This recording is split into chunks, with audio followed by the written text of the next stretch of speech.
How to create WhatsApp group. Creating a WhatsApp group is quick and straightforward.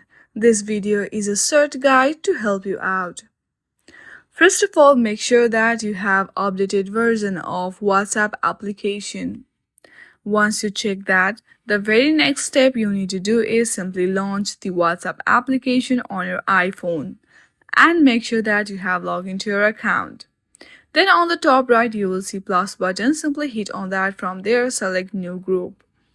Now, choose the contact you want to add to the group. You can scroll through your contacts or use the search bar to find them.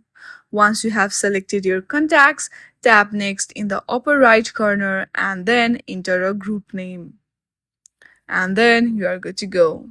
In this very easy step, you can easily create groups on WhatsApp application.